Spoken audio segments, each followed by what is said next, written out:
तो दोस्तों finally the accountant 2 ये जो मूवी है इसका टीजर ट्रेलर आउट कर दिया गया है और बहुत जल्द ये हमें देखने को मिलने वाली है। जी हाँ दोस्तों, MGM स्टूडियो द्वारा इसे प्रोड्यूस किया गया है और इसका टीजर लॉन्च कर दिया गया है। तो आज हम इसी मूवी के बारे में बात करने जा रहे हैं। पूरी जानकारी आपको बताया गया इसके pre production, releasing, casting, factor, detail update के बारे में। तो वीडियो को लाइक जरूर से कीजिएगा और इसके बारे में अब हम जानना चालू करते हैं। द अकाउंटेंट 2 एक आगामी अमेरिकी एक्शन थ्रिलर फिल्म है जिसका निर्देशन गेविन ओकॉनर ने किया है और बिल डब्यूक ने लिखा है। यह द अकाउंटेंट 2016 का सीक्वल है। Ben Affleck, Jon Bernthal, Cynthia Addai Robinson और जेके सिमंस पिछली फिल्म से अपनी भूमिकाएं दोहराते हैं, जिसमें डेनियला पिनेरा और एलिसन रॉबर्टसन भी शामिल है। फिल्म का प्रीमियर 8 मार्च 2025 को साउथ बाय साउथवेस्ट फेस्टिवल में होना तय है और इसे 25 अप्रैल 2025 को मेट्रो गोल्डविन मेयर के माध्यम से अमेजन MGM स्टूडियो द्वारा संयुक्त राज्य अमेरिका और कनाडा में नाटकीय रूप से रिलीज किया जाएगा। 3, 4, 5 आधार।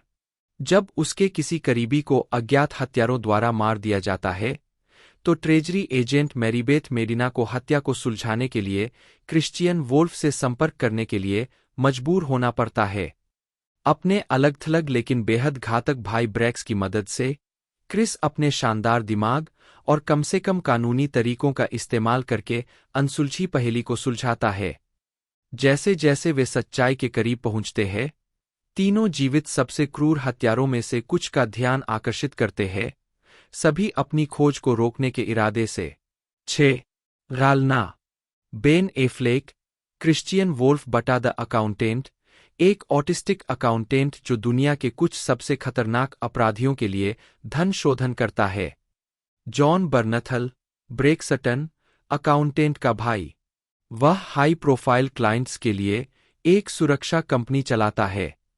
सिंथिया अरे रॉबिन्सन, मैरीबेथ मेडिना, एक युवा ट्रेजरी एजेंट जिसे अकाउंटेंट की असली पहचान का पता लगाने का काम सौंपा गया था। डेनियला पिनेडा, एलिसन रॉबर्टसन, जेके सिमंस रेमंड किंग के रूप में ट्रेजरी विभाग के फिंसियन के निदेशक। किंग ने अकाउंटेंट से कई साल पहले एक स्टेकआउट पर मुलाकात के बाद उसके सुरागों का अनुसरण करके अपना करियर बनाया। Robert Morgan, grant Harvey. उत्पादन। जून 2017 में द अकाउंटेंट के सीक्वल के विकास की घोषणा की गई थी, जिसमें बेन एफ्लेक अपनी भूमिका को फिर से निभाने के लिए तैयार थे और बिल डब्यूक और गेविन ओकॉनर क्रमशः लेखन और निर्देशन के लिए लौट रहे थे।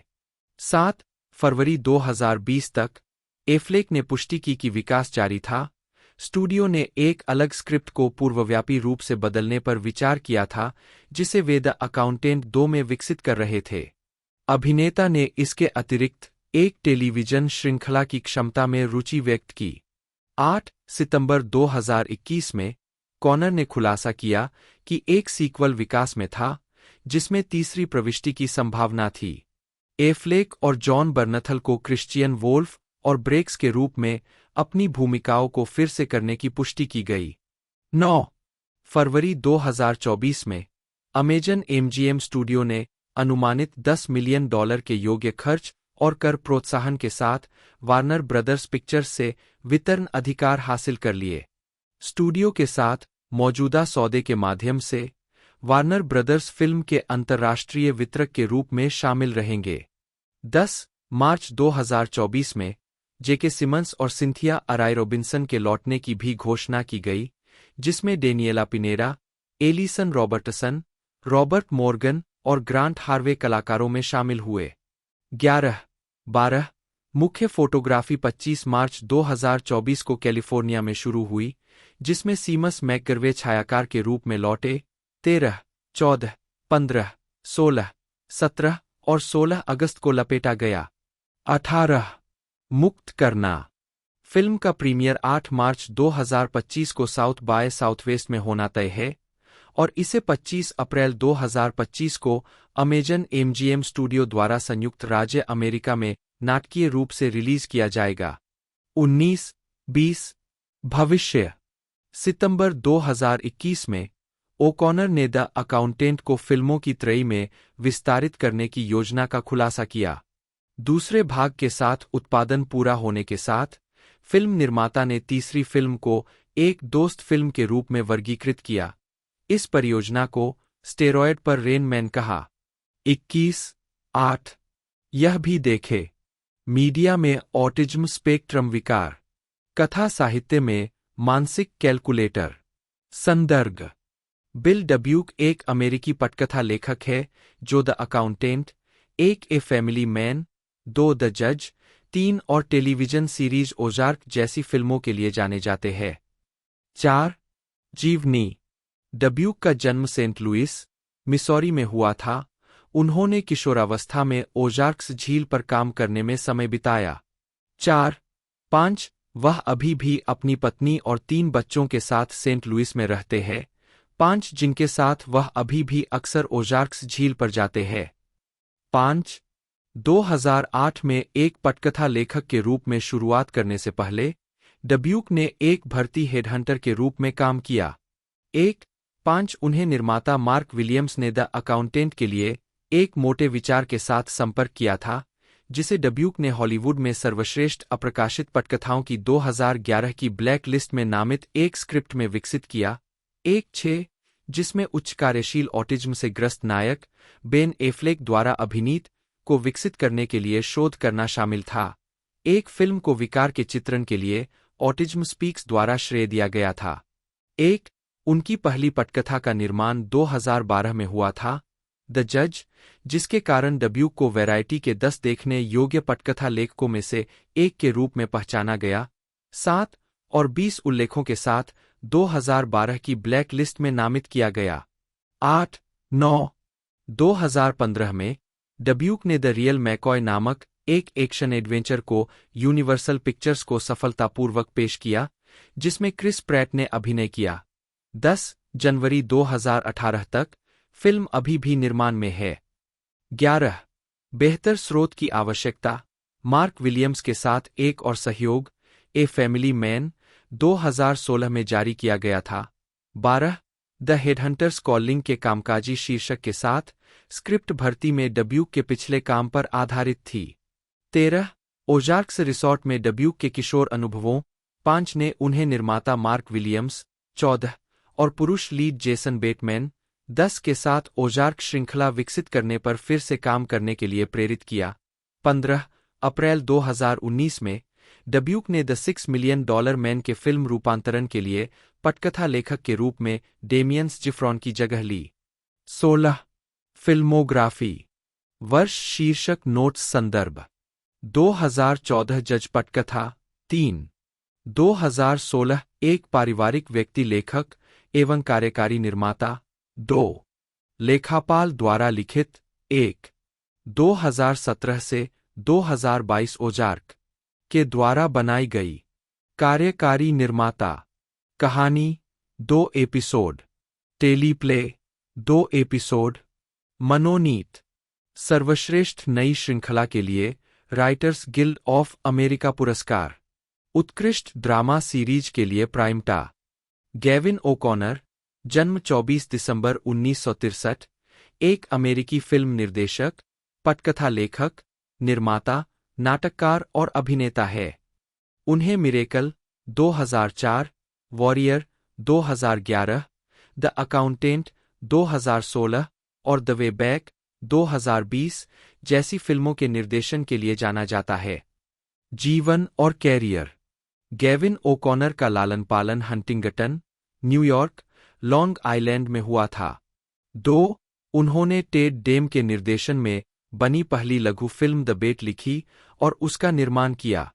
3 साल बाद उन्होंने कंफर्टेबली नम के साथ अपनी खुद की फीचर फिल्म सहलेखन और निर्देशन की शुरुआत की, जो एक कनेक्टिकट प्रीपी से न्यूयॉर्क शहर के अभियोजक बने व्यक्ति के सामने आने वाली नैतिक दुविधाओं के बारे में थी। फिल्म को कांस फिल्म फेस्टिवल और बोस्टन फिल्म फेस्टिवल दोनों में दिखाया गया था। ओकॉनर ने फिर मंच की ओर रुख किया। 1997 में ऑफ ब्रॉडवे नाटक रंबलिंग्स ऑफ ए रोमांस रेनेसा में निर्माण, लेखन और अभिनय किया। उद्धरण वांछित उसी समय ओकॉनर ने तत्कालीन पत्नी एंजेला शेल्टन की अपनी सीरियल विवाह करने वाली मां के साथ सड़क पर बिताए बचपन की यादों पर आधारित एक पटकथा पर काम शुरू किया। 1997 में चार्ली रोज के टॉक शो में टोनी पुरस्कार विजेता ब्रिटिश अभिनेत्री जेनेट मैकटियर की उपस्थिति से प्रभावित होकर उन्होंने उन्हें टम्बलवीड्स, जिसमें उन्होंने सहअभिनय किया, में कास्ट करने का दृढ़ निश्चय किया। समर्थक न मिलने के बाद उन्हें और शेल्टन को फिल्म का वित्तपोषण स्वयं करना पड़ा। 5 फिल्म ने सनडांस फिल्म फेस्टिवल में फिल्म मेकर्स ट्रॉफी जीती। मैकटियर के प्रदर्शन ने उन्हें सर्वश्रेष्ठ अभिनेत्री के रूप में गोल्डन ग्लोब और उसी श्रेणी में अकादमी पुरस्कार और स्क्रीन एक्टर्स गिल्ड नामांकन दिलाया, और किम्बरली जे ब्राउन, जिन्हें उनकी किशोर बेटी के रूप में कास्ट किया गया, ने सर्वश्रेष्ठ डेब्यू प्रदर्शन के लिए इंडिपेंडेंट स्पिरिट पुरस्कार जीता।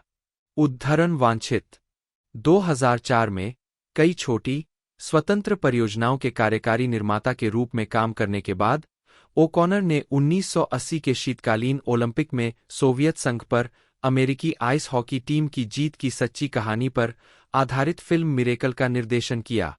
उन्होंने मार्क केर HBO documentary film the smashing machine का भी निर्माण किया। उद्धरण की आवश्यकता ओकॉनर ने एमएमए फिल्म वॉरियर को फिल्माया, जिसके लिए उन्होंने पटकथा लिखी और निर्देशन किया। फिल्म को लायंस गेट एंटरटेनमेंट के माध्यम से 2011 में रिलीज किया गया। उद्धरण आवश्यक 2013 में ओकॉनर उपन्यास द हसलर को एक स्टेज प्ले में रूपांतरित करने पर काम कर रहे थे। 6 अप्रैल 2013 में उन्होंने जेन गॉट ए गन का निर्देशन करने के लिए हस्ताक्षर किए। 7 उन्होंने एफएक्स सीरीज द अमेरिकन्स के पायलट एपिसोड का कार्यकारी निर्माण और निर्देशन किया। उन्होंने नेटफ्लिक्स सीरीज 7 सेकंड्स के पायलट एपिसोड का निर्देशन और निर्माण किया। 8 जून 2014 में ओकॉनर अपनी आगामी action adventure film massacre in the Himalayas का निर्देशन करने के लिए तैयार थे, जिसे गियानी नुनारी की हॉलीवुड गैंग प्रोडक्शंस 10 पर्वतारोहियों और स्थानीय पाकिस्तानी रसोइये की हत्या के बारे में बनाएगी, जो कि 2 शिखर पर विजय प्राप्त करने पर आमादा है। 9 वह ब्रैडली कूपर अभिनीत WWII ड्रामा अटलांटिक वॉल का निर्देशन करने के लिए भी तैयार थे। 10 6 सितंबर 2017 को ओकॉनर को द सुसाइड स्क्वाड के निर्देशक और लेखक की भूमिका मिली। 11 अक्टूबर तक ओकॉनर ने अपनी कहानी के उपचार के कारण इस परियोजना से बाहर निकल गए थे, जो कथित तौर पर बर्ड्स ऑफ प्री के समान थी। साथ ही द वे बैक के लिए उनकी प्रतिबद्धताएं भी थीं। 12-13 व्यक्तिगत जीवन ओकॉनर ने 22 जून 2013 को अभिनेत्री ब्रुक बर्न्स से शादी की। 14 उनकी पहली शादी एंजेला शेल्टन से हुई थी। 5 फिल्मोग्राफी पतली परत वर्ष शीर्षक निदेशक लेखक निर्माता नोट्स 1992 शर्त नहीं हाँ कार्यकारिणी लघु फिल्म 1995 कंफर्टेबली नंब हा हा हा निर्देशन की शुरुआत पिनेरा को 16 साल की उम्र में उसकी चाची और चाचा ने गोद लिया था। उसने कहा है कि उसके जैविक माता पिता वास्तव में तस्वीर में नहीं है। 1 उन्होंने मैक्सिकन अभिनेताओं की अधिक पहचान के लिए जोर दिया है। उन्होंने कहा कि उन्हें स्क्रिप्ट और कास्टिंग में अक्सर गुमनामी में धकेल दिया जाता है और लैटिन अमेरिका को आमतौर पर कमतर आंका जाता है। उन्होंने कास्टिंग निर्देशकों द्वारा यह कहे जाने के बारे में भी बात की है कि मैक्सिकन विरासत की होने के बावजूद वह पर्याप्त मैक्सिकन नहीं दिखती या प्रतीत नहीं होती है। 2 जनवरी 2025 में लॉस एंजिल्स में पिनेरा का घर एक जंगल की आग से नष्ट हो गया। केवल 2 चीजें जो वह बचाने में सक्षम थी, वह थी उसका कुत्ता और एक लैपटॉप कंप्यूटर। 23-24 फिल्मोग्राफी पतली परत डेनिएला पिनेरा की फिल्मों में उपस्थिति वर्ष शीर्षक भूमिका नोट्स 2011 नववधू वेनेसा 2012 फिट्जगेराल्ड परिवार क्रिसमस एबी 2015 अन्य लोगों के साथ सोना Danica 2017 Shri Roosevelt Jen Morales पहले दौरान बाद में sex shop worker. 2018 Jurassic World Fallen Kingdom Zia Rodriguez 25। 2019 Mercy Black Marina Hayes. 2022 Jurassic World Dominion Zia Rodriguez. 2023 विमान बोनी। 2025 अकाउंटेंट 2 डाक उत्पादन। टेलीविजन। डेनिएला पिनेडा की टेलीविजन प्रस्तुतियां। वर्ष शीर्षक भूमिका नोट्स। 2010 एक निश्चित आयु के पुरुष किट एपिसोड पुराने बॉस जैसा ही। 2010 से 2011 सीएच ओरिजिनल्स अनेक भूमिकाएं वेब सीरीज 3 एपिसोड। 2012 मातृभूमि अधिकारी जूलिया डियाज एपिसोड 2 हेड्स। आधी रात का सूरज Daria Wernham NBC pilot. 2013 the Vampire Diaries Sophie Deveraux episode the Originals के लिए बैकडोर पायलट। 2013 से 2014 मूलभूत सोफी डेवेरॉक्स मुख्य भूमिका 9 episode. 2015 American Odyssey Ruby Sims मुख्य भूमिका 13 एपिसोड। 2016 से 2019 चक्कर वेनेसा रांडेल मुख्य भूमिका 22 एपिसोड। 2019 क्या हो अगर कैसिडी बैरेट मुख्य कलाकार 8 एपिसोड। 2020 ड्रीम कॉर्प एलएलसी रोगी 31 2 episode. George Lucas talk show खुद एपिसोड एक नया मुकाबला तंत्र। 2021 काउबॉय बीबॉप फे वैलेंटाइन मुख्य भूमिका। 2022 वॉकिंग डेड की कहानियां इडालिया एपिसोड ला डोना। डेनिएला पिनेडा जन्म 20 फरवरी 1987 एक अमेरिकी अभिनेत्री है। उन्होंने कई फिल्मों और टीवी सीरीज में प्रमुख भूमिकाएं निभाई है, जिनमें द ओरिजिनल्स, नेटफ्लिक्स की लाइव एक्शन काउबॉय बीबॉप और जुरासिक पार्क फ्रेंचाइजी की 2 फिल्में शामिल है। उन्होंने 2011 में अपनी पहली मूवी भूमिका के साथ ऑनलाइन कॉमेडी और फैशन वीडियो के माध्यम से अपना करियर शुरू किया। बाद में वह द ओरिजिनल्स के बैकडोर पायलट और शो के पहले सीजन के कई एपिसोड में दिखाई दीं। एक प्रमुख स्टूडियो द्वारा निर्मित फिल्म में उनकी पहली भूमिका 2018 में जुरासिक वर्ल्ड फॉलन किंगडम के साथ थी। एक मैक्सिकन अमेरिकी के रूप में उन्होंने मैक्सिकन अभिनेताओं के सामने आने वाली कठिनाइयों के बारे में बात की है। प्रारंभिक जीवन।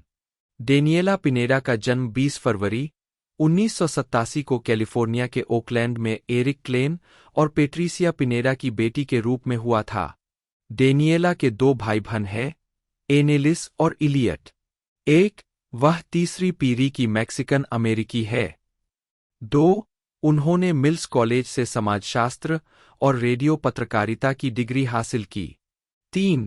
4 उन्होंने काव में फेलोशिप हासिल की, जहां उन्होंने जिन विषयों पर चर्चा की उनमें बे एरिया में नस्लवाद और गरीबी शामिल थी। आजीविका।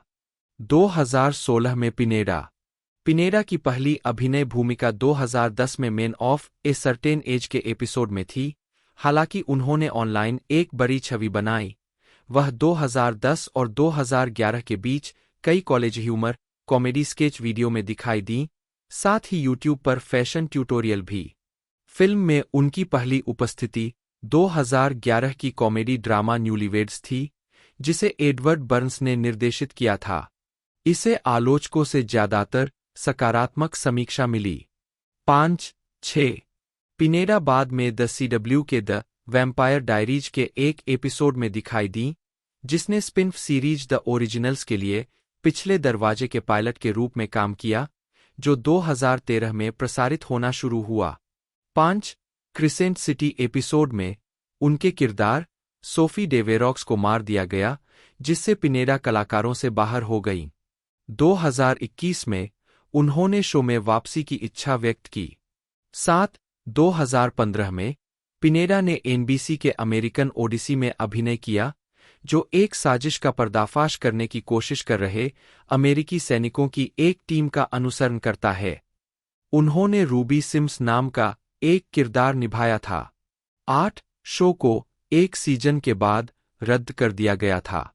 9 अक्टूबर 2017 10 जुलाई 2018 में 11 पिनेरा ने जुरासिक वर्ल्ड फॉलन किंगडम में जिया रोड्रिग्ज की भूमिका निभाई, जो एक प्रमुख स्टूडियो के लिए उनकी पहली फिल्म भूमिका थी। 12 रोड्रिगेज एक पशु चिकित्सक ज्वालामुखी विस्फोट से डायनासोर को बचाने के मिशन का हिस्सा है। 13 पिनेरा ने टिप्पणी की कि फिल्म में डायनासोर कितने यथार्थवादी थे, स्पंदित नसों और फैली हुई आंखों के साथ।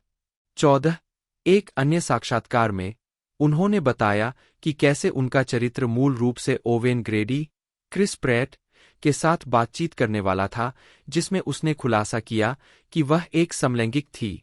समय के कारणों से संवाद काट दिया गया था। 13 2019 में पिनेरा ने हॉरर फिल्म मर्सी ब्लैक में मरीना हेस के रूप में अभिनय किया, एक महिला जिसने मर्सी ब्लैक नामक प्राणी को खुश करने के लिए एक अनुष्ठान में भाग लेने के बाद 15 साल संस्थागत रूप से बिताए हैं। आखिरकार उसे यकीन हो गया कि प्राणी असली नहीं है, जिससे वह अपने परिवार के साथ रहने जा सकती है। उसी वर्ष मई में पिनेरा ने नेटफ्लिक्स नियोनोयर सीरीज व्हाट इफ में कैसिडी का किरदार निभाया। शो का अब तक एक 10 एपिसोड सीजन है।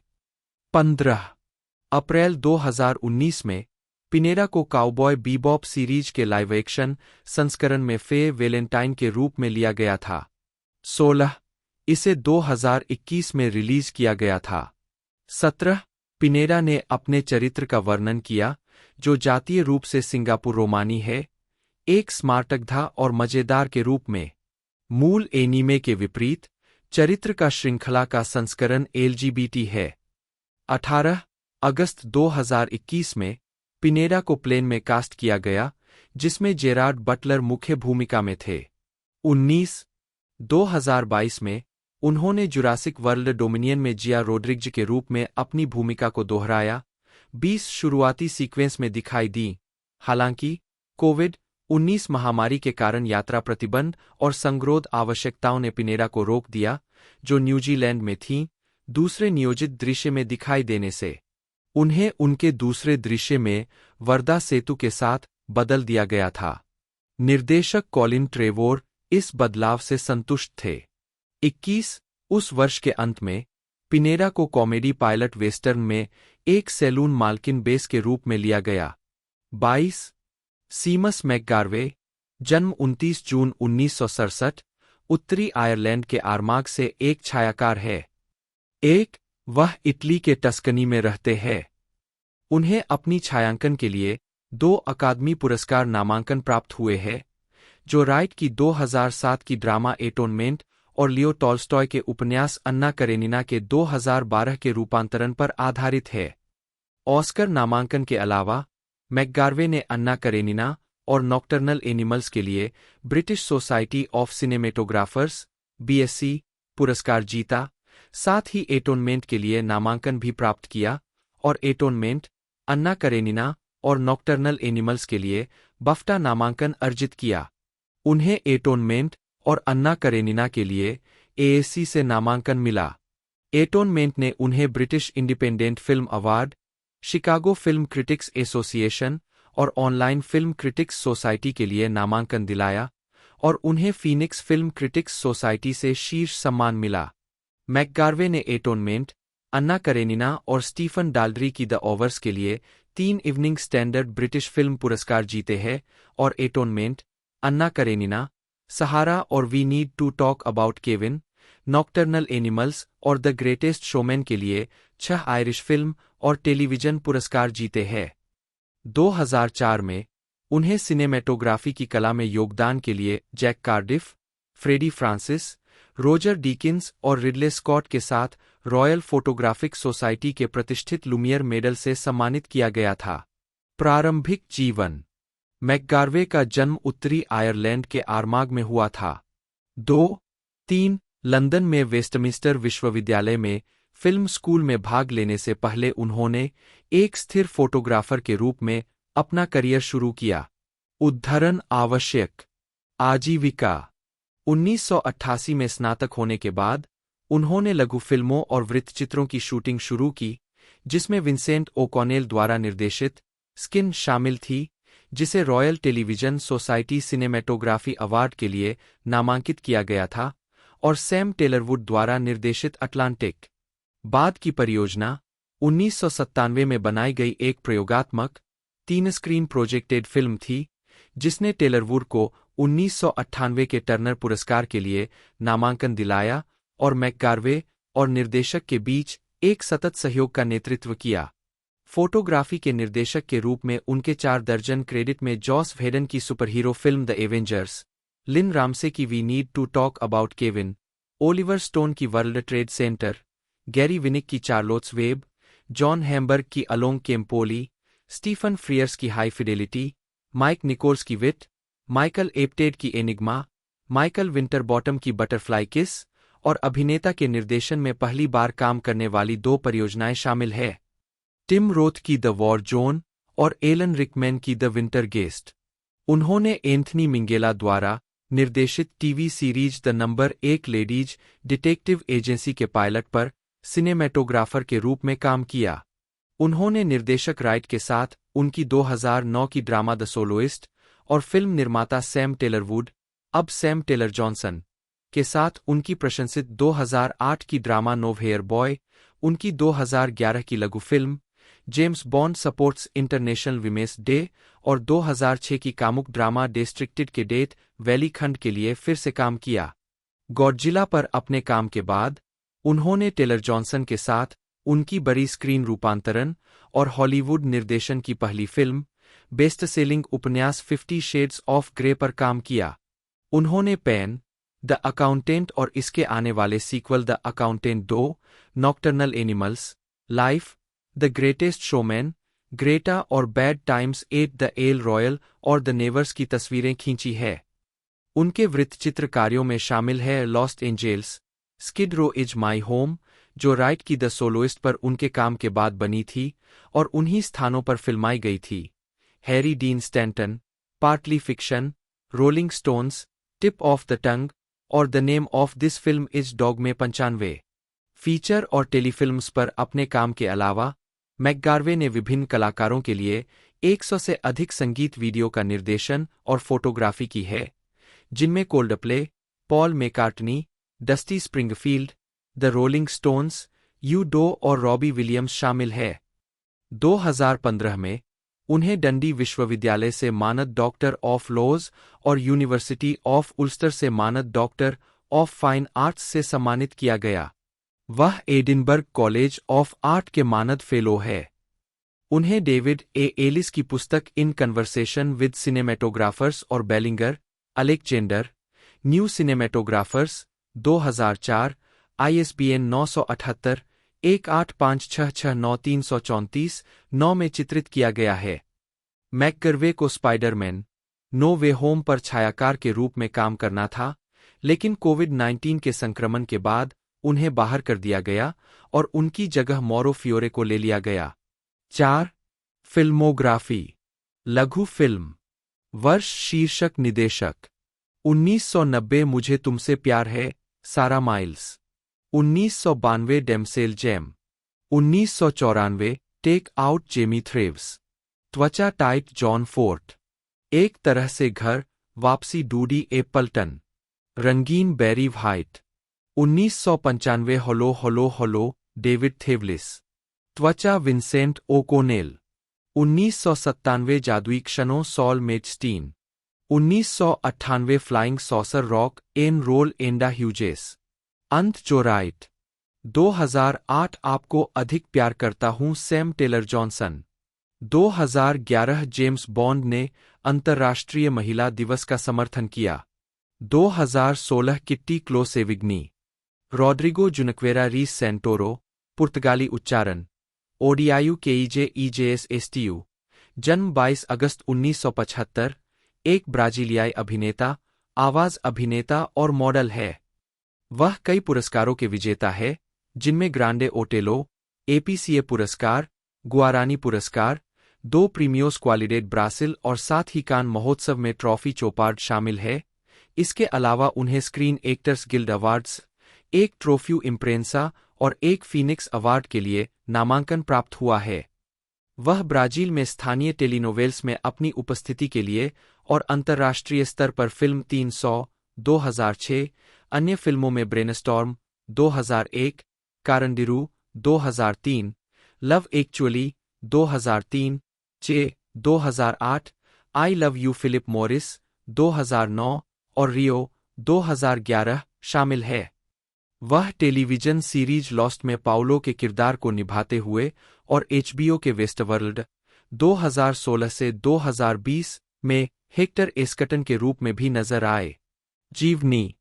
रोड्रिगो सेंटोरो का जन्म पेट्रोपोलिस में हुआ था, जो फ्रांसेस्को सेंटोरो के बेटे थे, जो एक इतालवी इंजीनियर थे और मूल रूप से कैलाब्रिया के कोसेंजा प्रांत के पाओला में थे। 2, 3, 4, 5, 6 आजीविका।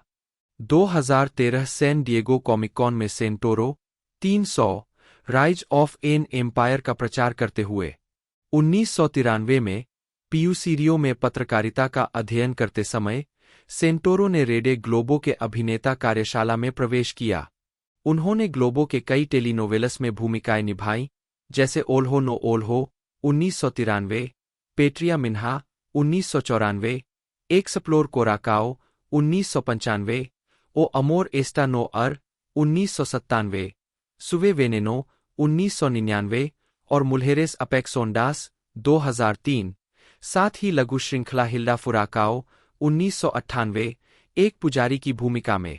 सेंटोरो ने ब्राजीलियाई डब संस्करणों में स्टुअर्ट लिटिल और इसके सीक्वल स्टुअर्ट लिटिल 2 में मुख्य किरदार को भी आवाज दी। फिल्म निर्माण में उनकी पहली प्रमुख भूमिका 2001 में ब्राजीलियाई निर्देशक लाइस बोरांस्की की बिचो डे सेटे कैबेकास ब्रेनस्टॉर्म में आई। फिल्म के अंत तक उन्हें दर्शकों से खड़े होकर तालियां मिलीं। 7, 8 उन्होंने महोत्सव की सर्वश्रेष्ठ अभिनेता की ट्रॉफी भी जीती। बिचो के बाद एक अभिनेता के रूप में उनकी प्रतिष्ठा जम गई थी और उन्हें एब्रिल डेस्पेडाकाडो बिहाइंड द सन में पुरुष प्रधान भूमिका के लिए लिया गया, जो 2002 के गोल्डन ग्लोब अवार्ड्स में सर्वश्रेष्ठ विदेशी फिल्म के लिए नामांकितों में से एक थी। 2003 की हेक्टर बेबेंको की फिल्म कैरांडिरू में उन्होंने एक ट्रांसजेंडर कैदी लेडी डी की भूमिका निभाई। कनाडाई निर्देशक रॉबर्ट एलन एकरमैन ने बिचो डे सेटे कैबेकास में उनके प्रदर्शन से मंत्रमुग्ध होने के बाद अपने TV production The Roman Spring of Mrs Stone के लिए सेंटोरो को साइन किया। चूंकि सेंटोरो का उत्तरी अमेरिका में कोई एजेंट नहीं था, एकरमैन ने सेंटोरो के पिता से संपर्क किया। उन्होंने हेलेन मिरेन और एनी बैनक्रॉफ्ट जैसे अभिनेताओं के साथ रोम में 2 महीने फिल्मांकन किया। मिसेज स्टोन की शूटिंग खत्म करने के तुरंत बाद उन्हें कोलंबिया पिक्चर्स से blockbuster Charlie's Angels Full Throttle में एक हिस्से के लिए प्रस्ताव मिला। इस भूमिका ने हॉलीवुड में उनके करियर की शुरुआत की। चार्लीज एंजेल्स के बाद उन्होंने रोमांटिक कॉमेडी लव एक्चुअली में कार्ल, एक रहस्यमय मुख्य डिजाइनर और लॉरा लिनेनी के चरित्र के प्रेमी की भूमिका निभाई। सेंटोरो को विज्ञापन व्यवसाय में काम मिलना शुरू हुआ जब वे 2002 में गिसेले बुंडेन के साथ एक वाणिज्यिक अभियान में दिखाई दिए। उन्होंने 2004 में निकोल किडमैन के साथ बाज लुहरमन द्वारा निर्देशित चैनल के 3 मिनट लंबे विज्ञापन नंबर 5 द फिल्म में मुख्य पुरुष भूमिका निभाई। 2006 में सेंटोरो एबीसी टेलीविजन सीरीज लॉस्ट के सीजन 3 के कलाकारों में पाउलो के रूप में शामिल हुए, जो ओशनिक फ्लाइट 815 दुर्घटना में जीवित बचे थे। उनकी पहली उपस्थिति फर्दर इंस्ट्रक्शंस एपिसोड में थी और उनके चरित्र को एक सपोज एपिसोड में मार दिया गया था। उन्होंने श्रृंखला के ब्राजीलियाई डब संस्करण में चरित्र को आवाज भी दी। फ्रैंक मिलर की इसी नाम की कॉमिक पर आधारित जैक स्नाइडर की फिल्म 300 2006 में सेंटोरो को फारसी सम्राट जेरेक्सेस की भूमिका के लिए चुना गया था। इस नौकरी के लिए कई विशेष आवश्यकताएं थीं, जिसमें भूमिका की शारीरिकता के लिए गहन कसरत शामिल थी। सेंटोरो ने पहले एक ब्राजीलियाई मिनी सीरीज में अभिनय करने के लिए 24 पाउंड 11 किलोग्राम वजन कम किया था। 2 सेंटोरो को 7 फुट के भगवान राजा के रूप में चित्रित करने के लिए व्यापक सीजीआई कार्य, 4.5 घंटे का मेकअप लगाने की प्रक्रिया और सेंटोरो के शरीर के बालों को पहले वैक्सिंग करके और फिर जब वैक्सिंग बहुत दर्दनाक साबित हुई तो शेविंग करके पूरा हटाना। 9 हालांकि उनकी भौहें बरकरार रखी गईं, उन्हें प्रोस्थेटिक्स से ढक दिया गया और शेव करने के बजाय अंदर की ओर खींचा गया। 10 सेंटोरो। वह अमीर है, वह घमंडी है, वह बहुत अस्थिर अहंकारी है। वह बस दुनिया को जीतना चाहता है। उसकी महत्वाकांक्षा असीमित है। वह महिमा चाहता है, वह जीत चाहता है, वह अनंत प्रसिद्धि चाहता है। हालांकि इन सभी चाहतों के नीचे वह अंततः कमजोर और बहुत असुरक्षित है। 9 2012 की फिल्म हेलेनो में फुटबॉलर हेलेनो डी फ्रीटास की भूमिका निभाने के बाद 11 सेंटोरो ने will Smith drama film focus 2015 में गैरिगा की भूमिका निभाने से पहले 2013 की फिल्म द लास्ट स्टैंड में अर्नोल्ड श्वार्ज़नेगर के साथ सहाभिनय किया। सेंटोरो ने 2016 की ऐतिहासिक एक्शन फिल्म बेन-हूर में जीसस की भूमिका निभाई और इस भूमिका के लिए उन्हें पोप फ्रांसिस से व्यक्तिगत आशीर्वाद मिला। 12 उसी वर्ष अक्टूबर में यह पुष्टि की गई कि अभिनेता बेनेडितो रूए बारबोसा द्वारा लिखित वेल्हो चिको में 12 साल बाद सोप ओपेरा में वापसी करेंगे, जिसमें वे कैरोल कास्त्रो के साथ पहले चरण में नायक अफरानियों की भूमिका निभाएंगे। नोआह निकोलस एमेरिच, जन्म 27 फरवरी 1965, एक अमेरिकी अभिनेता और निर्देशक है, जिन्हें Beautiful Girls 1996, The Truman Show 1998, Frequency 2000, Miracle 2004, Little Children 2006 और सुपर 8 2011 जैसी फिल्मों में उनकी भूमिकाओं के लिए जाना जाता है। 2013 से 2018 तक उन्होंने एफएक्स सीरीज द अमेरिकन्स में एफबीआई एजेंट स्टेन बीमन की भूमिका निभाई, जिसके लिए उन्होंने 2019 में ड्रामा सीरीज में सर्वश्रेष्ठ सहायक अभिनेता के लिए क्रिटिक्स चॉइस टेलीविजन अवार्ड जीता। प्रारंभिक जीवन। एमेरिच का जन्म न्यूयॉर्क शहर में हुआ था। उनकी मां, कॉन्स्टेंस, एक कॉन्सर्ट पियानोवादक है। उनके पिता, आंद्रे एमेरिच, 1924 से 2007, एक गैलरी के मालिक और कला डीलर थे। जर्मनी के फ्रैंकफर्ट में जन्मे, आंद्रे अपने परिवार के साथ नाजी जर्मनी से पहले एम्स्टर्डम, नीदरलैंड्स और फिर 1940 में न्यूयॉर्क चले गए। 1, 2, 3 उनकी चाची एनी फ्रैंक की सहपाठी थीं। 4 एमेरिच का परिवार यहूदी है, जो उनके पिता की ओर से जर्मनी और फ्रांस से और उनकी मां की ओर से हंगरी और रोमानिया से है। 1, 5, 6 उनके 2 बड़े भाई हैं, टोबी एमेरिच 2018 से 2022 तक वार्नर ब्रदर्स पिक्चर्स ग्रुप के पूर्व अध्यक्ष और एडम एमेरिच। एमेरिच ने डाल्टन स्कूल में पढ़ाई की और युवावस्था में तुरही बजाना सीखा। 1 उन्होंने निजी तौर पर रॉन स्टेटसटन के अधीन अभिनय की मीसनर तकनीक का अध्ययन किया, जो एक अभिनेता निर्देशक है जो वर्तमान में न्यूयॉर्क शहर के नेबरहुड प्लेहाउस में अभिनय स्टाफ के एक वरिष्ठ सदस्य है। एमेरिच ने 1987 में येल विश्वविद्यालय से इतिहास में स्नातक की डिग्री प्राप्त की। उन्होंने येल स्पिजविंग्स में गाया, जो एक अकैपेला गायन समूह था। 8 जिसमें अभिनेता जोशुआ मालिना भी शामिल थे। आजीविका। पतली परत। एमेरिच ने अपनी पहली मुख्य भूमिका फिल्म ब्यूटीफुल गर्ल्स में निभाई थी। 9 जिससे उन्हें दर्शकों और आलोचकों से सकारात्मक समीक्षा मिली। उन्होंने द ट्रूमैन शो, 10 लाइफ और फ्रीक्वेंसी जैसी फिल्मों में सहायक भूमिकाएं निभाईं। 2000 के दशक में एमेरिच ने Julie Johnson, beyond borders, little children, 11, pride and glory जैसी अधिक नाटकीय फिल्मों में अभिनय करना शुरू किया। 12 उन्होंने जे अब्राम्स की फिल्म सुपर 8 में मुख्य प्रतिपक्षी कर्नल नेलेक की भूमिका निभाई। 13 जिसने आलोचकों से सकारात्मक समीक्षा अर्जित की और बॉक्स ऑफिस पर सफल रही। उन्होंने 2004 की फिल्म मिरेकल में सहायक कोच क्रेग पैट्रिक की भूमिका निभाई। 2016 में एमेरिच ने western Jane Got a Gun में बिल हैमंड का किरदार निभाया। 14 टेलीविजन। एमेरिच ने अपने करियर की शुरुआत NYPD ब्लू और मेलरोज प्लेस जैसी टेलीविजन श्रृंखलाओं में अतिथि भूमिका निभाकर की थी। 2000 के दशक की शुरुआत में उन्होंने मोन्क, व्हाइट कॉलर 15, बेहतर स्रोत की आवश्यकता और द वॉकिंग डेड जैसी सीरीज में अधिक प्रमुख अतिथि भूमिकाएं निभाईं, 16, जिनमें से अंतिम ने उन्हें सैटर्न अवार्ड के लिए नामांकन दिलाया। 17, 2021 में उन्होंने the walking dead world beyond की सीरीज के समापन में भूमिका को दोहराया। उनकी सबसे उल्लेखनीय टीवी सीरीज की भूमिका एफएक्स सीरीज द अमेरिकन्स में एफबीआई एजेंट स्टेन बीमन की थी। 18, श्रृंखला ने सकारात्मक समीक्षा अर्जित की और एमेरिच ने अपने प्रदर्शन के लिए क्रिटिक्स चॉइस अवार्ड के लिए नामांकन अर्जित किया।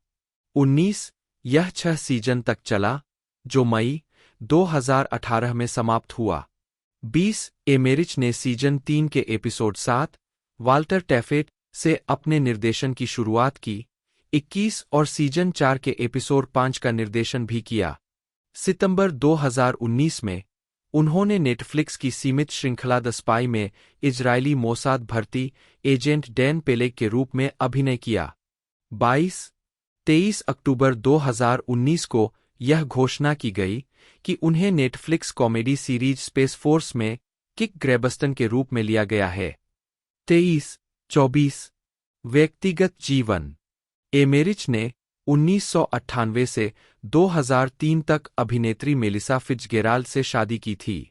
उद्धरण आवश्यक 26 अप्रैल 2014 को उन्होंने अभिनेत्री और निर्माता मैरी रीजेंसी बोइज से शादी की, जो प्रमुख वकीलों डेविड और मैरी बोइज की बेटी है। 25, 26, 27 न्यूयॉर्क के ग्रैमर्सी पार्क होटल में। 28 वह ग्रीनविच विलेज, न्यूयॉर्क शहर में रहते हैं। उद्धरण आवश्यक फिल्मोग्राफी। उन्होंने 1997 से 2000 तक 3 साल तक अभिनेत्री लुआना पियोवानी को डेट किया, जब तक कि यह पता नहीं चला कि वह व्यवसायी क्रिस्टियानो रंगेल के साथ उन्हें धोखा दे रही थी। 14 वह आंद्रे रिस्टम द्वारा निर्देशित फिल्म मेयू पैस के प्रीमियर के लिए रिबेरियो प्रेटो में थे। पुरस्कार विजेता फीचर फिल्म में मार्कोस के किरदार के रूप में उन्होंने शहर के साथ अपने मजबूत रिश्ते और उन कारणों पर जोर दिया जिनके कारण उन्होंने इसे अवंत प्रीमियर के लिए स्थानों में से एक के रूप में चुना। मेरी माँ का पूरा परिवार, जुनक्वेरा रीस, रिबेरियो प्रेटो से है। मैं जब छोटा था तब से यहाँ आ रहा हूँ। मेरा शहर के साथ एक मजबूत रिश्ता है। 15 उन्होंने 2004 से 2008 तक मॉडल एलेन जाबोर को डेट किया। 16 उन्होंने 2016 से अभिनेत्री और प्रस्तुतकर्ता मेल फ्रोंकोविएक से विवाह किया है। 17 18 दोनों को रिकॉर्ड टीवी पर सोप ओपेरा रेबेल्ड के सहायक निर्देशक द्वारा पेश किया गया होगा, जिसमें मेल मुख्य पात्रों में से एक थीं। सोप ओपेरा के बाद मेल को ब्रॉडकास्टर द्वारा प्रदान किए गए फ्लैट के बिना छोड़ दिया गया था और सेंटोरो के निमंत्रण पर वह लेब्लोन में अपने अपार्टमेंट में रहने लगी। इस जोड़े ने जुलाई 2012 के मध्य में डेटिंग शुरू की और 1 साल तक अपने रिश्ते को गुप्त रखा। सेंटोरो ने रियो डी जेनेरियो में शॉपिंग डू लेब्लोन में मेल की पुस्तक के लॉन्च पर सार्वजनिक रूप से रिश्ते को स्वीकार करने का प्रस्ताव रखा, जहां अभिनेता ने पुस्तक में अपना व्यक्तिगत समर्पण प्राप्त करने के लिए अभिनेत्री के हजारों प्रशंसकों में शामिल हो गए। 25 अगस्त 2013 को 19 जनवरी 2017 में सेंटोरो और मेल ने घोषणा की कि वे पहली बार माता-पिता बनेंगे। दंपति की बेटी नीना का जन्म 22 मई 2017 को हुआ। 20 फिल्मोग्राफी। 9 मई 2012 न्यूयॉर्क में what to expect when you are expecting के प्रीमियर पर सेंटोरो। पतली परत। वर्ष पतली परत भूमिका नोट्स। 1996 एस्कुरो के बाद 21 रॉबर्टो। 1998 कोमो सेर सोल्टेरो वह स्वयं।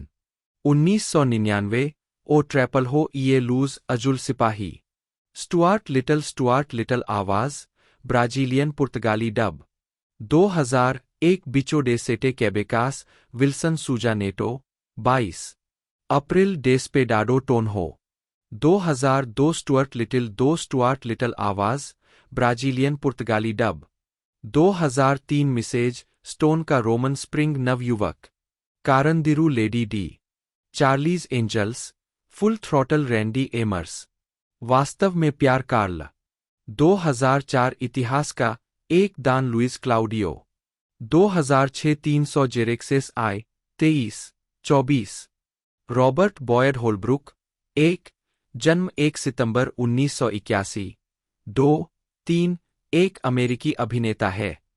उन्होंने नेटफ्लिक्स सीरीज नार्कोस 2015 से 2016 में डीए एजेंट स्टीव मर्फी और द सैंडमैन 2022 में कोरिंथियन के रूप में अभिनय किया है। साथ ही हिस्ट्री मिनिस्ट्रीज हेटफील्ड्स एंड मैककॉयज में केप हेटफील्ड के रूप में भी काम किया है। उन्होंने द स्केलेटन ट्विंस 2014 में बिली ए वॉक अमंग द टॉम्बस्टोन्स 2014 में पीटर क्रिस्टो, लोगान 2017 में डोनाल्ड पियर्स, द प्रीडेटर 2018 में क्विन मैककेना, ओजी 2019 में Pinkins, in the shadow of the moon 2019 में थॉमस लॉकहार्ट, वेंजेंस 2022 में Ty Shaw, Indiana Jones and the dial of destiny 2023 में Kleber और justified, city प्राइमवल 2023 में Clement मैंसेल की भूमिका निभाई। प्रारंभिक जीवन। होलब्रुक का जन्म प्रेस्टन सबर्ग, केंटकी में एलेन और डॉन होलब्रुक के बेटे के रूप में हुआ था। 4 होलब्रुक की एक बहन भी है, डेलोरा होलब्रुक, जो उनसे 3 साल बड़ी है। उद्धरण आवश्यक। आजीविका। होलब्रुक की खोज केंटकी में जेनी विली थिएटर के लिए पार्ट टाइम बरी के रूप में काम करते समय हुई थी। 5 उन्होंने 2001 में एलीट मॉडल्स के साथ अनुबंध किया। उन्होंने विल्हेल्मिना मॉडल्स जैसी अन्य एजेंसियों के लिए भी काम किया है। 6 Holbrook Dior, Gucci, Jean Paul Gaultier, Versace, Hugo Boss, Bill Blass, Calvin Klein, Moschino, Marc Jacobs और डी स्क्वायर जैसे डिजाइनरों और लेबल के लिए एक मॉडल रहे हैं। 7 उद्धरण आवश्यक। होलब्रुक और model Omahyra Mota photographer Ellen von Unwerth Paris gallery प्रदर्शनी ओमाहिरा एंड बॉयड और 2005 में एग्जीबिशन इंटरनेशनल ISBN 2914171120X की इसी शीर्षक वाली पुस्तक के विषय थे। 8-9 उन्होंने modelmax.com वेबसाइट के माध्यम से कविताओं की एक छोटी श्रृंखला जारी की, जिसमें जेमी स्ट्रैचन के चित्र भी शामिल थे। 10 होलब्रुक ने विलियम एस्पर स्टूडियो के 2 साल के मीसनर एक्टिंग प्रोग्राम और शेन एन यून्स के 2 साल के वॉयस एंड स्पीच प्रोग्राम के साथ अभिनय का अध्ययन किया और उन्हें न्यूयॉर्क विश्वविद्यालय से 16 मिमी फिल्म में ACPS प्रमाणपत्र प्राप्त हुआ। 11 उन्होंने एक्टिंग कोच टेरी नाइकरबॉकर के साथ भी काम किया है। 12 उनके पिछले अभिनय कार्यों में मॉडल टिया एकहार्ट के साथ परमानेंट मी के लिए एलिसन संगीत वीडियो में एक भूमिका शामिल है। 13 होलब्रुक एक फोटोग्राफर है जिन्होंने डेविड आर्मस्ट्रांग के लिए काम किया है। वह एक मूर्तिकार भी है और उन्होंने 19 अप्रैल से 17 मई 2008 तक न्यूयॉर्क के चेल्सी में रेयर गैलरी में अपने पहले आर्ट शो इस्कैरियट में अपना काम प्रदर्शित किया। 14 2014 में होलब्रुक डेविड फिंचर की मनोवैज्ञानिक थ्रिलर गॉन गर्ल में जेफ के रूप में दिखाई दिए। 15 होलब्रुक ने नेटफ्लिक्स सीरीज नार्कोस में डीईए एजेंट स्टीव मर्फी का किरदार निभाया। 2017 में होलब्रुक ने द वुल्वरिन की अगली कड़ी लोगान में प्रतिपक्षी डोनाल्ड पियर्स की भूमिका निभाई। 16-17 2019 में होलब्रुक ने Netflix thriller film in the shadow of the moon में थॉमस लॉकहार्ट के रूप में अभिनय किया। 18 जनवरी 2021 में होलब्रुक को द सैंडमैन के नेटफ्लिक्स रूपांतरण में कोरिंथियन के रूप में लिया गया।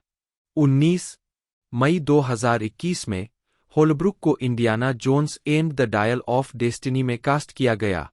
20 उन्होंने क्लेबर की भूमिका निभाई, जो एक नाजी ऑपरेटिव और मैर्स मिकेलसेन के डॉ. जुर्गेन वोलर का दाहिना हाथ था।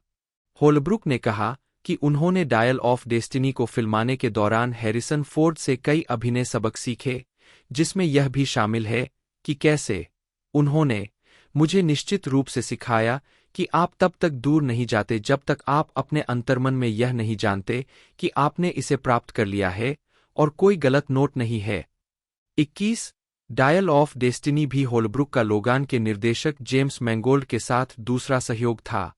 होलब्रुक ने फिल्म के निष्कर्ष का बचाव करते हुए कहा कि जब मैंने समापन देखा तो मुझे आश्चर्य हुआ कि इसने मुझे गले से पकड़ लिया। मैं थोड़ा भावुक था। व्यक्तिगत जीवन। होलब्रुक ने अभिनेत्री एलिजाबेथ ओल्सन को डेट किया है। मार्च 2014 में उनकी सगाई हुई, लेकिन जनवरी 2015 में ओल्सन ने उसी दिन अपनी सगाई तोड़ दी जिस दिन होलब्रुक के दोस्त की मृत्यु हो गई थी। होलब्रुक ने कहा कि अलगाव तलाक जैसा महसूस हुआ। 23-24 उन्होंने 2018 में डेनिश कलाकार तातियाना पाजकोविक से शादी की। 15 जनवरी 2018 को पाजकोविक ने एक बेटे को जन्म दिया। नवंबर 2024 में इस जोड़े का दूसरा बच्चा हुआ। पाजकोविक ने एक बेटी को जन्म दिया। 25, 26, 27 फिल्मोग्राफी। चाबी उन कार्यों को दर्शाता है जो अभी तक जारी नहीं हुए हैं। पतली परत। वर्ष पतली परत भूमिका नोट्स संदर्भ 2008 दूध डेंटन स्मिथ 2011 उच्च भूमि किशोर एथन मिलर पुनर्मिलन डगलस क्लेरी ताकाहाशी का स्थानांतरण क्रेग लघु फिल्म 2012 बेले आइल का जादू Luke Ford Ewan Gordon McGregor बटा JUN बटा UN एक जन्म 31 मार्च 1971 एक स्कॉटिश अभिनेता है। उनके पुरस्कारों में गोल्डन ग्लोब अवार्ड और प्राइम टाइम एमी अवार्ड शामिल है। 2013 में उन्हें नाटक और चैरिटी के लिए उनकी सेवाओं के लिए Order of the British Empire OBE का अधिकारी नियुक्त किया गया था।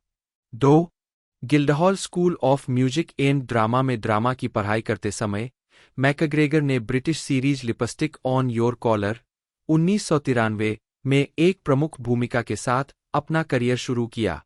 3 उन्होंने ट्रेनस्पॉटिंग 1996 में ड्रग एडिक्ट मार्क रेंटन की भूमिका और स्टार वार्स प्रीक्वल ट्रायोलॉजी 1999 से 2005 में ओबीवान केनोबी की भूमिका के लिए अंतर्राष्ट्रीय स्तर पर पहचान हासिल की।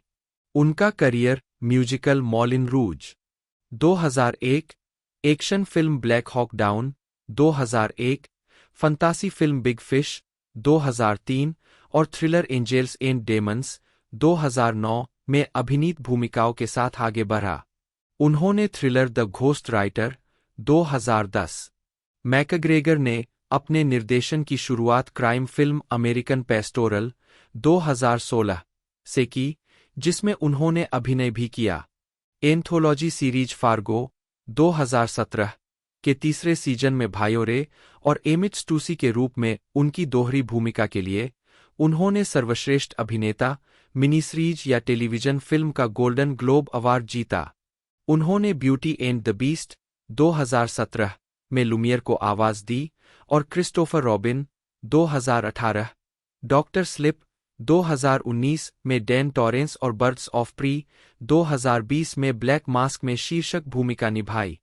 उन्होंने 2022 की मिनीसीरीज ओबी-वान केनोबी में केनोबी के रूप में अपनी भूमिका को दोहराया। मैकग्रेगर ने गाइज एंड डॉल्स 2005 से 2007 और ओथेलो 2007 से 2008 के थिएटर प्रोडक्शन में भी काम किया है। वे चैरिटी के काम में शामिल रहे हैं और 2004 से यूनिसेफ यूके के राजदूत के रूप में काम कर रहे हैं। प्रारंभिक जीवन।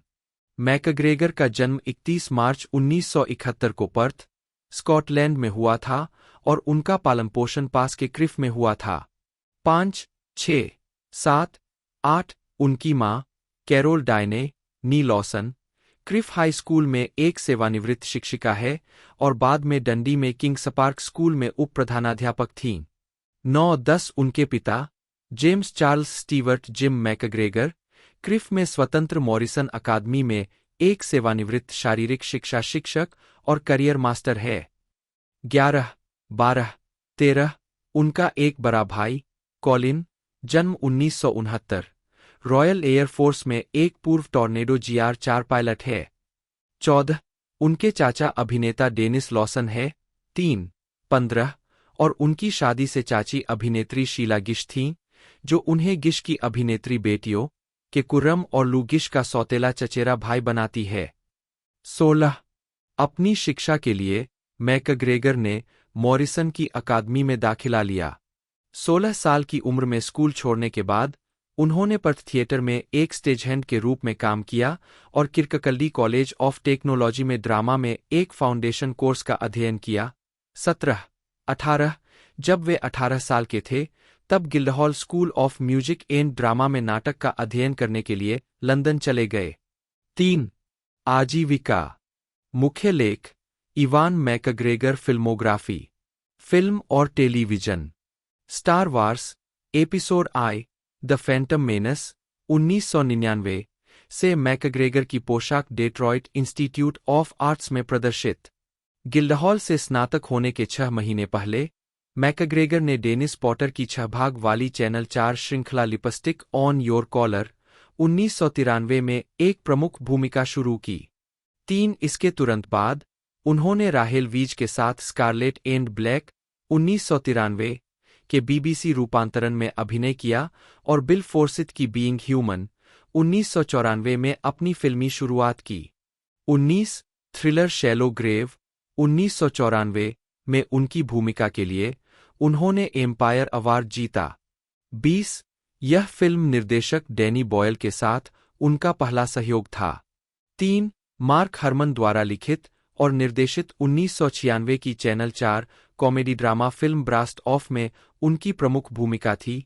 3 19 मैकग्रेगर ने ब्रिटिश फिल्म लिटिल वॉयस 1998 में मुख्य पुरुष रोमांटिक भूमिका निभाई। उन्हें 1999 और 2005 के बीच रिलीज हुई स्टार वार्स प्रीक्वल ट्रायोलॉजी में युवा ओबी-वान केनोबी के रूप में लिया गया था। 21 केनोबी को मूल रूप से पहले स्टार वार्स ट्रायोलॉजी में एलेक गिनीज द्वारा निभाया गया था। 3 मैकग्रेगर के चाचा डेनिस लॉसन ने मूल ट्रायोलॉजी में वेज एंटिलीज की भूमिका निभाई थी। 22 जबकि प्रीक्वल को मिश्रित समीक्षा मिली, मैकग्रेगर के प्रदर्शन को अच्छी तरह से प्राप्त किया गया था। 23 मैकग्रेगर ने कहा कि प्रीक्वल बनाना मुश्किल था क्योंकि उन्हें ज्यादातर हरे रंग की स्क्रीन के सामने अभिनय करना था और संवाद बिल्कुल शेक्सपियर जैसा नहीं था। उन्होंने यह भी कहा कि फिल्मों के लिए नकारात्मक प्रतिक्रिया मुश्किल थी। 21 मैकग्रेगर ने मॉलिन रूज 2001 में युवा कवि क्रिश्चियन की भूमिका निभाई, जिसे बीमार वेश्या सेटिन निकोल किडमैन से प्यार हो जाता है, जिसके लिए उनके प्रदर्शन की व्यापक रूप से प्रशंसा हुई और मैकग्रेगर को सर्वश्रेष्ठ अभिनेता, मोशन पिक्चर म्यूजिकल या कॉमेडी के लिए पहला गोल्डन ग्लोब पुरस्कार मिला। वह रिडले स्कॉट की युद्ध फिल्म ब्लैक हॉक डाउन 2001 में जॉन ग्रिम्स के रूप में भी दिखाई दिए। उन्होंने डाउन विद लव 2003 में रेनी जेलवेगर के साथ अभिनय किया। 24 उन्होंने टिम बर्टन की समीक्षकों द्वारा प्रशंसित फिल्म बिग फिश 2003 में Albert Finney, Jessica Lang, Allison Lohman और बिली क्रुडुप के साथ युवा एडवर्ड ब्लूम का किरदार भी निभाया। 25-26 मैकग्रेगर ने 2 सफल एनिमेटेड फीचर्स के लिए आवाज दी। उन्होंने रोबोट्स में रोबोट रॉडनी कॉपरबॉटम की भूमिका निभाई, जिसमें हैल बेरी और रॉबिन विलियम्स की आवाजें भी शामिल थीं। 27 और उन्होंने गैरी चैपमैन की वैलिएंट दोनों 2005 में जिम ब्रॉडबेंट, जॉन क्लीज और रिकी गेरवाइस के साथ मुख्य किरदार की आवाज दी। 28 इसके अलावा इस समय के आसपास मैकग्रेगर ने माइकल बे की science fiction action thriller film the island 2005 में स्कारलेट जोहानसन के साथ 2 भूमिकाएं निभाई, एक दूसरे का क्लोन। उन्होंने मार्क फोर्स्टर की 2005 की फिल्म स्टे में भी मुख्य भूमिका निभाई, जो नाओमी वाट्स और रयान गोसलिंग की सहकलाकार एक मनोवैज्ञानिक थ्रिलर थी। 29-30 2009 में टोरंटो अंतर्राष्ट्रीय फिल्म महोत्सव में the main who stare at goats के प्रीमियर पर मैकग्रेगर उन्होंने नेशनल स्पेस सेंटर के लिए बनाए गए फुलडोम प्रोडक्शन एस्ट्रोनॉट 2006 का वर्णन किया।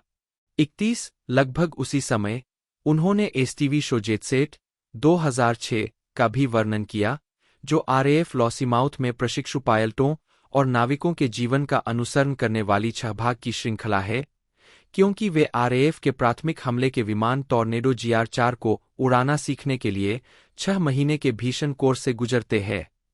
32 मैकग्रेगर ने कॉलिन फेरेल के साथ वुडी एलेन की फिल्म कैसेंड्रा ड्रीम 2007 में अभिनय किया। 19 33 और उन्होंने I Love You Phillip Morris में जिम कैरी के साथ सहअभिनय किया और अमेलिया दोनों 2009 में हिलेरी स्वेंक के साथ दिखाई दिए। उन्होंने रॉन हॉवर्ड की mystery thriller Angels and Demons 2009 में कैमरलेंगो पैट्रिक मैककेना का किरदार निभाया, जो डैन ब्राउन के इसी नाम के उपन्यास का फिल्म रूपांतरण और हॉवर्ड की द दा विंची कोड का सीक्वल है, जिसमें टॉम हैंक्स ने रॉबर्ट लैंडन की भूमिका निभाई थी।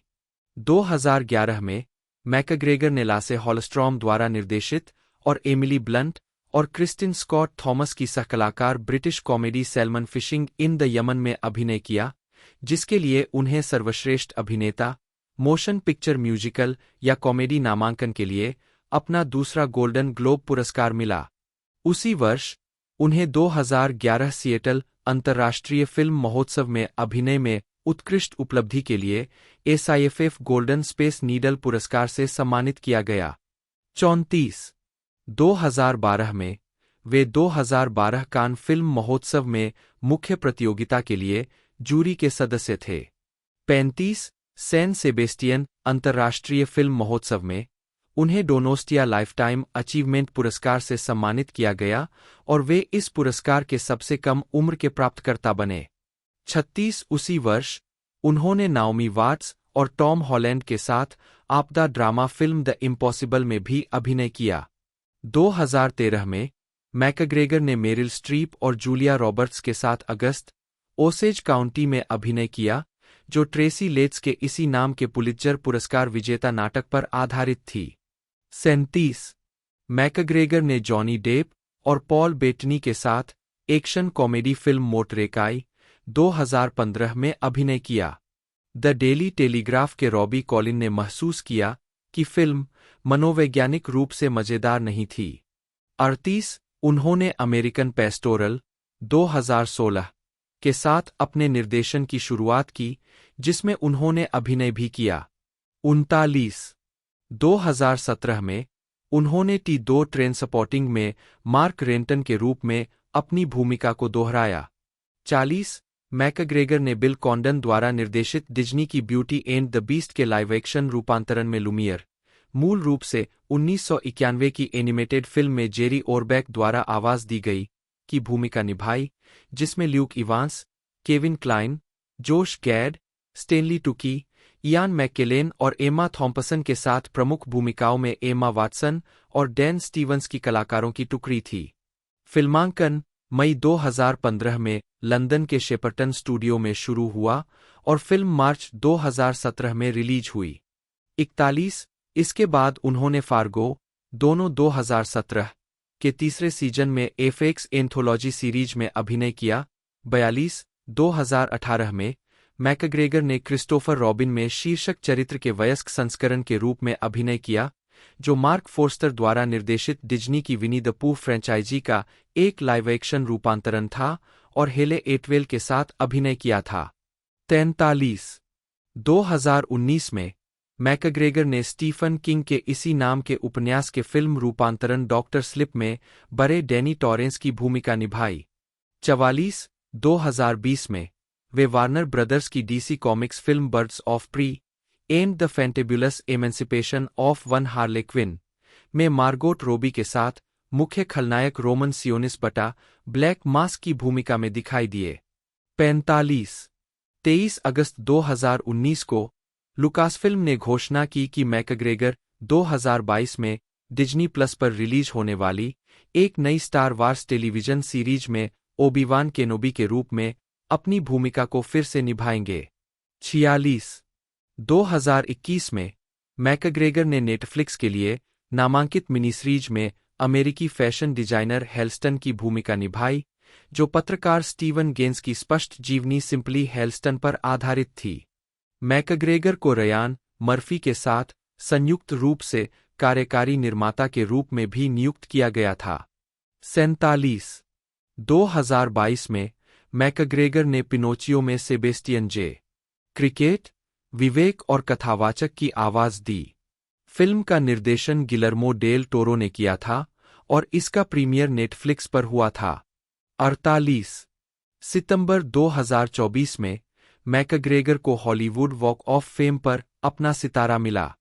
49 नवंबर 1998 से मार्च 1999 तक मैकग्रेगर ने डेविड हॉलीवेल के little Malcolm and his struggles against the eunuchs के पुनरुद्धार में मैल्कम स्क्राडाइक के रूप में अभिनय किया, जिसका निर्देशन उनके चाचा डेनिस लॉसन ने किया था। लंदन के वेस्ट एंड में कॉमेडी थिएटर में स्थानांतरित होने से पहले प्रोडक्शन का मंचन सबसे पहले है एम्पस्टेड थिएटर में किया गया था। 50 नवंबर 2001 में मैकग्रेगर ने the play what I wrote में एक कैमियो भूमिका निभाई। 51 जून 2005 से अप्रैल 2007 तक मैकग्रेगर ने लंदन के पिकाडिली थिएटर में स्थानांतरित होने के बाद गाइज एंड डॉल्स के डॉनमार वेयरहाउस पुनरुद्धार में जेन क्रैकोव्स्की, डगलस हॉज और जेना रसेल के साथ अभिनय किया। 52 उन्होंने स्काई मास्टरसन की प्रमुख भूमिका निभाई। मैकग्रेगर को 2005 में उनके प्रदर्शन के लिए सर्वश्रेष्ठ अभिनेता के लिए lastminute.com पुरस्कार मिला। 53 और उन्हें 2007 में एक संगीत में सर्वश्रेष्ठ अभिनेता के लिए लॉरेंस ओलिवियर पुरस्कार के लिए नामांकित किया गया था। 54 दिसंबर 2007 से फरवरी 2008 तक मैकग्रेगर ने डॉनमार वेयरहाउस में ओथेलो में इयागो के रूप में अभिनय किया। साथ ही चिवेटेल इजियोफोर ने ओथेलो और केली रेली ने डेस्डेमोना के रूप में अभिनय किया। 56 उन्होंने मई 2008 में बीबीसी रेडियो 3 पर भूमिका को दोहराया। 55 मैकग्रेगर ने 2014 में अमेरिकन एयरलाइंस थिएटर में टॉम स्टॉपर्ड की द रियल थिंग के प्रोडक्शन में ब्रॉडवे पर अपनी शुरुआत की। उन्हें हेनरी की भूमिका में लिया गया और उन्होंने मैगी गिलेनहाल और सिंथिया निक्सन के साथ अभिनय किया। 57 मोटरसाइकिल चलाना। मुख्य लेख long way round, long way down और लॉन्ग वे अप। युवावस्था से ही मोटरसाइकिल चलाने वाले मैकग्रेगर ने 2004 में अपने सबसे अच्छे दोस्त चार्ली बोरमन के साथ, कैमरामैन क्लाउडियो वॉन प्लांटा और एक सहायक दल के साथ एक अंतर्राष्ट्रीय मोटरसाइकिल यात्रा की। अप्रैल के मध्य से जुलाई के अंत तक उन्होंने BMW R1150 GS मोटरसाइकिलों पर मध्य यूरोप, यूक्रेन, कजाकिस्तान, मंगोलिया, रूस, कनाडा और संयुक्त राज्य अमेरिका से होते हुए लंदन से न्यूयॉर्क की यात्रा की। कुल मिलाकर 22,345 मील 35,960 किलोमीटर की दूरी तय की। 58 इस यात्रा में मार्ग के साथ कई यूनिसेफ कार्यक्रमों का दौरा शामिल था और एक टेलीविजन श्रृंखला और एक सर्वश्रेष्ठ बिक्री वाली पुस्तक का आधार बना। दोनों को लॉन्ग वे राउंड कहा जाता है। 59 मैकग्रेगर और बोरमन 2007 में स्कॉटलैंड के जॉन ओ ग्रॉथ से दक्षिण अफ्रीका के केप टाउन तक एक और अंतर्राष्ट्रीय मोटरसाइकिल यात्रा के लिए इस टीम के साथ फिर से जुड़ गए। 59 यह यात्रा मई से अगस्त तक चली और लॉन्ग वे डाउन नामक एक और किताब और टीवी श्रृंखला तैयार की गई।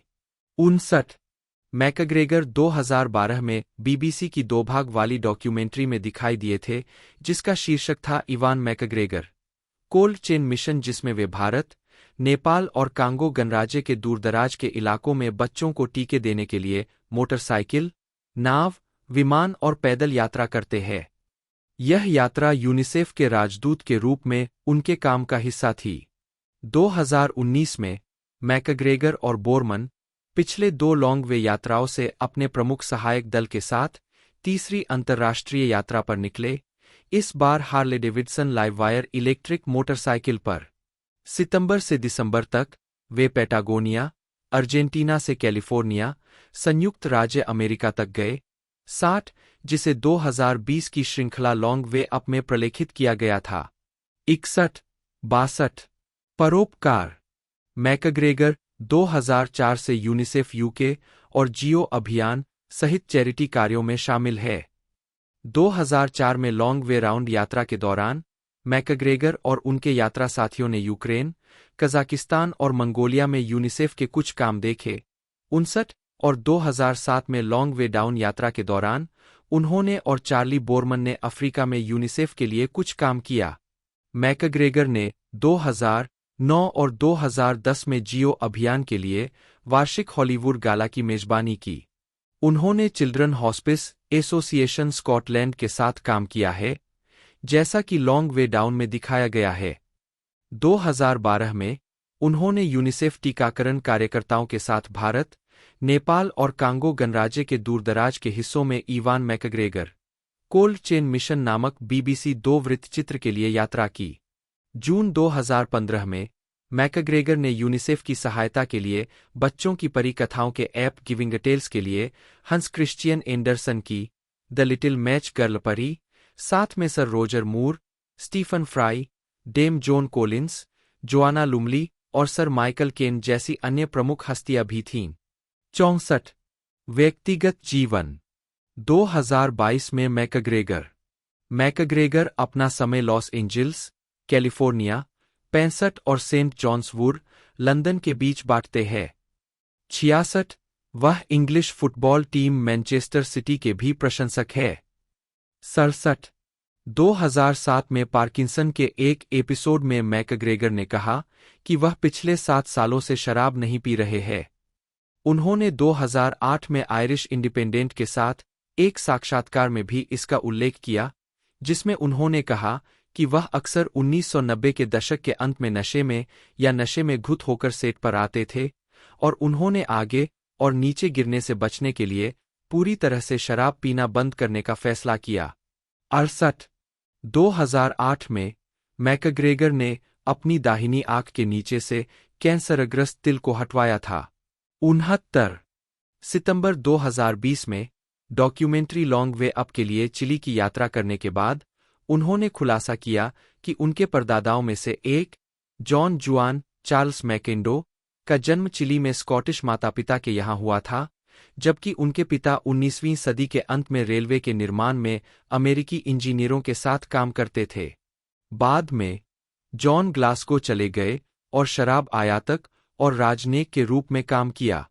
71 मैकग्रेगर 2016 के बाद एक प्राकृतिक अमेरिकी नागरिक बन गए ताकि वे 2020 के अमेरिकी राष्ट्रपति चुनाव में मतदान कर सकें।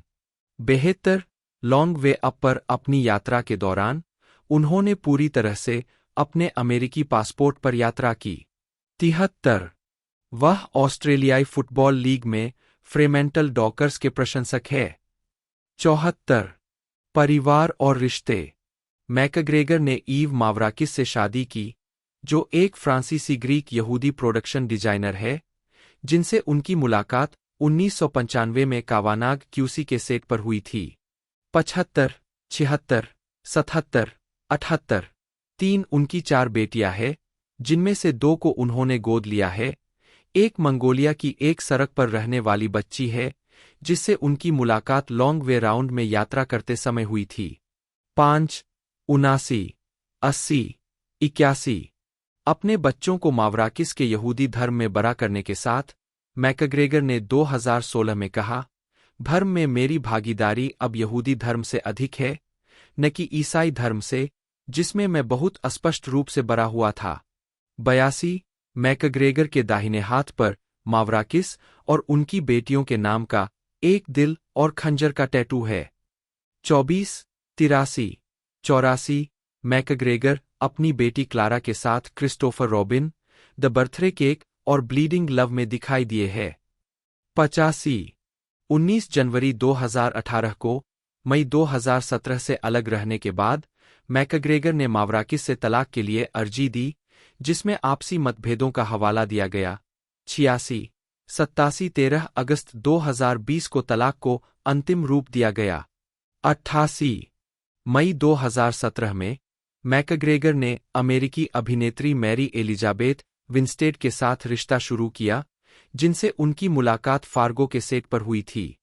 89 उनके बेटे का जन्म जून 2021 में हुआ। 90, 91, मैकग्रेगर और विंस्टेड ने अप्रैल 2022 में शादी की। 92, राजनीतिक दृष्टिकोण। मैकग्रेगर ब्रेक्सिट के मुखर आलोचक थे। हालांकि 2014 के स्कॉटिश जनमत संग्रह में यूनाइटेड किंगडम से स्कॉटिश स्वतंत्रता का विरोध किया गया था, लेकिन बाद में एक साक्षात्कार के दौरान मैकग्रेगर ने घोषणा की कि अगर वह यूनाइटेड किंगडम के यूरोपीय संघ छोड़ने के अगले दिन अपना वोट डालने में सक्षम होते तो वे स्वतंत्रता के लिए मतदान करते। 93, 2020 में उन्होंने स्कॉटिश स्वतंत्रता के लिए अपना समर्थन व्यक्त करते हुए कहा कि यह समय है। 94, 95, 96, मैकग्रेगर खुद को नारीवादी मानते हैं। 97, 2009 में उन्होंने कहा, महिलाओं से हमेशा फिल्मों में नग्न रहने की उम्मीद की जाती है, लेकिन मैं कोशिश करना पसंद करता हूं और ऐसा करता हूं कि वे नग्न न हों, महिलाएं नग्न न हों। यह एक नारीवादी चीज है जो मैं करता हूं। 98, 2017 में उन्होंने पियर्स मॉर्गन के शो में आने से इनकार कर दिया, जब मॉर्गन ने 2017 महिला मार्च के प्रतिभागियों के बारे में अपमानजनक टिप्पणी की थी। 98, 99, अक्टूबर 2023 में मैकग्रेगर ने इजराइल हमास युद्ध के दौरान आर्टिस्ट्स 4 सीजफायर द्वारा लिखे गए एक खुले पत्र पर हस्ताक्षर किए। 100, मीडिया में मैकग्रेगर को 1997 में एम्पायर पत्रिका की the top 100 movie stars of all time सूची में 36वें स्थान पर रखा गया था। 101 बीबीसी के लिए 2004 के एक सर्वेक्षण में उन्हें ब्रिटिश संस्कृति में चौथा सबसे प्रभावशाली व्यक्ति नामित किया गया था। 102, 103, इंडीवायर ने मैकग्रेगर को उन सर्वश्रेष्ठ अभिनेताओं में से एक बताया जिन्हें कभी अकादमी पुरस्कार नामांकन नहीं मिला। 104, पुरस्कार और नामांकन। मुख्य लेख, इवान मैकग्रेगर द्वारा प्राप्त पुरस्कारों और नामांकनों की सूची। 2010 में मैकग्रेगर को फ्रांसीसी सरकार द्वारा Chevalier de l'Ordre des Arts et Lettres, knight of the order of the arts and letters के रूप में नियुक्त किया गया था। 105, 106, मैकग्रेगर को नाटक और चैरिटी के लिए सेवाओं के लिए 2013 के नए साल के सम्मान में Order of the British Empire (OBE) का अधिकारी नियुक्त किया गया था। 5, 107, 108, ग्रंथ सूची। दोस्तों ये एक एक्शन थ्रिलर मूवी रहने वाली है और द अकाउंटेंट का सीक्वल रहने वाला है, एक तरह से ये अगला पार्ट। और रिलीजिंग डेट के बारे में बात की जाए तो 8 मार्च 2025 को SSSW के अंदर इसे रिलीज़ किया जाएगा और इसके बाद इसे 25 अप्रैल 2025 को एक तरह से वर्ल्ड वाइड रिलीज़ कर दिया जाएगा। यूनाइटेड स्टेट में 124 मिनट टोटल इसकी रनिंग लेंथ है। बाकी मैंने इसके बारे में पूरी जानकारी आपको बता दी है और पहले भी मैं आपके लिए वीडियो बना के एक तरह से लेता आ रहा हूँ इस एक तरह से मूवी के ऊपर, और फाइनली ये रिलीज़ होने वाली है। बाकी पूरी जानकारी मैंने आपको बताई दी है। वीडियो अच्छी लगी हो तो वीडियो को लाइक कीजिएगा, चैनल को सब्सक्राइब जरूर से कीजिएगा।